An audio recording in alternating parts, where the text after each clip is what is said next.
Andrew Luck and the Colts travel to Minnesota as the Vikings try to keep their playoff hopes alive. Let's talk about it. Skol Vikings, let's win this game. Skol Vikings, honor your name. So the Colts, much like the Vikings, have the biggest problem up front in the offensive line. So this is going to be the battle of who can protect their quarterback better. The Colts offensively look pretty good. They're the 9th ranked offensive team in the league, averaging 25.2 points a game. A lot of this is through the air, of 259.5 points through the air and only 97 on the ground, which is 24th. And they're 9th in the league in passing. So Andrew Luck is getting it done, even with his subpar O-line. But their defense is almost as bad as their offensive line. They have the 25th ranked defense, giving up 25.6 points a game. Yardage, even worse. They're 29th ranked for 26th through the pass, with 262.4 yards and 115th on the ground, or 115 rushing yards on the ground. That's 24th ranked for a total of 377.8 yards a game, or the 29th ranked defense as far as giving up yards.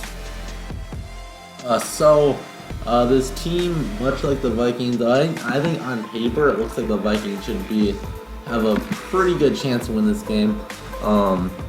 Since the Colts, their best thing is passing the football, and the Vikings, their best thing is defending the pass, as the Vikings are the 3rd best pass defense in the league, with like Xavier Rhodes, Terrence Newman, and Captain Munnerlyn doing a great job of shutting down defenders. Now, of course, T.Y. Hilton is the number 1 guy for the Colts. If you take away the deep pass from Hilton, you pretty much shut down the Colts offense. And that gives Andrew Luck a hard time finding anybody else, and we have a really good chance to win the game. I don't really want to doubt if we have a little double team on him, but if they get mismatches and have Hilton one-on-one on a safety, or even Terrence Newman would be a bad matchup on him, just because Newman, being a savvy veteran as he isn't made to make those run with those really fast deep threat type receivers, and that will give us a lot of separation in the coverage and give the Colts a chance to make a really good play down the field. But otherwise, sacking Andrew Luck is really going to be a big key to this game, and we're at home. Our fans are really going to get into it, and our defense is going to get energized from the fans.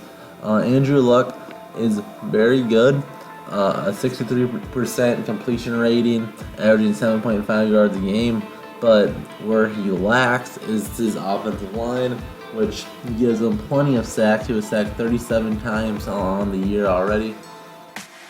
Which, if I would compare that to Sam Bradford, I'll pull that up in just a minute, and we can see how that is there. But 37 is a lot, and Andrew Luck is a quarterback that can run, which should also give the Vikings some problems, as they've been susceptible to giving these rushing quarterbacks lanes to get these long first downs in the past. A lot like the Cowboys game, when Dak Prescott ran for plenty of first downs on long plays, but Sam Bradford's been sacked 28 times, so it's even worse than Bradford. I know our offensive coordinator changed their play calling a lot to give us a lot more short passing, passes, and the Colts are built on the deep ball with T.Y. Hilton and others, so that helps bring their sack numbers up. So, being that the Colts are up there in the most sacked team in the NFL, I think our D-line is going to have a heyday. I'm really expecting 5 to 6 sacks. Danielle Hunter will probably put in a couple. Everson Griffin's going to be in his face all day long. And Brian Robinson, Anthony Barr.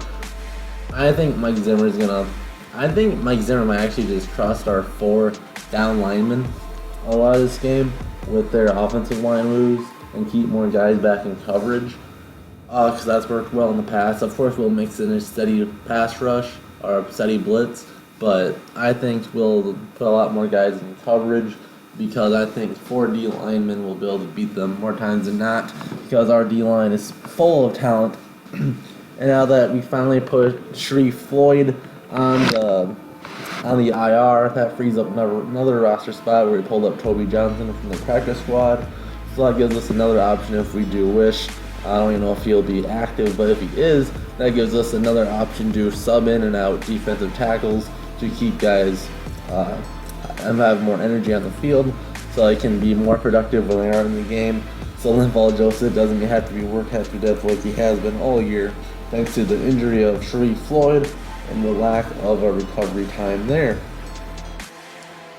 So how the Colts defensively, I think the Vikings offense should have a really good time passing the football.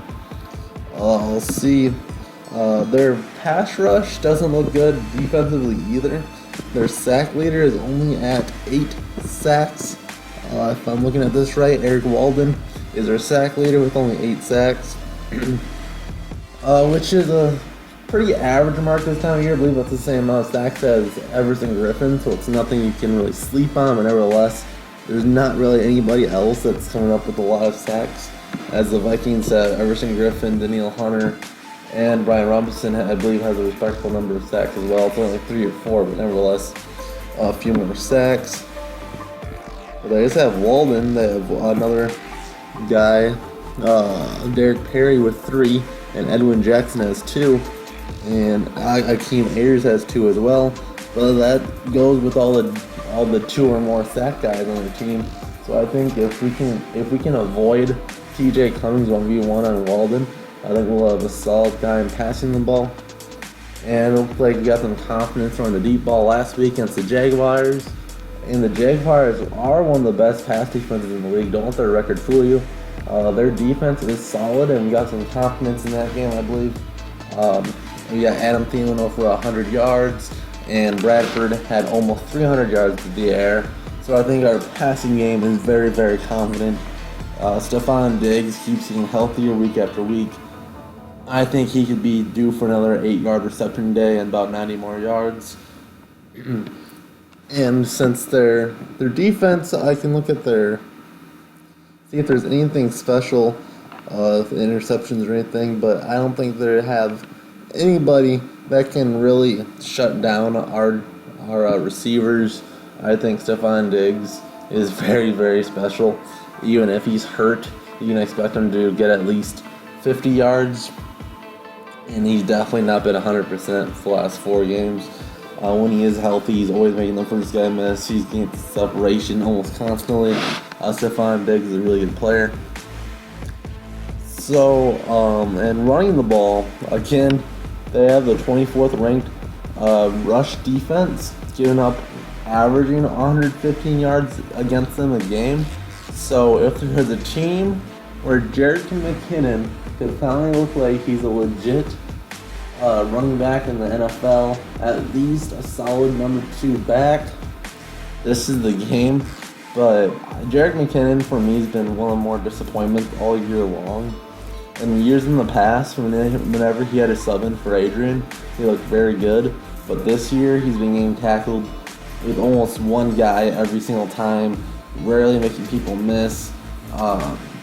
Can't get any yards after the contact. I've seen him look a lot more aggressive years in the past. I mean, he has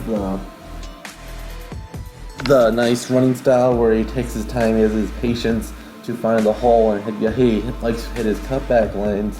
But I've seen him truck some guys in the past and get past the linebackers. He looks sneaky strong, but this year he just gets taken down by almost anybody. But he's getting tackled by untackles. That's something that just cannot happen. And Matt Asiata is not being much better, but he's the better blocker, and he's more consistently getting his positive yards. So I think Matt Asiata has been the better option all year long, even though they both very much struggle in the goal line situation.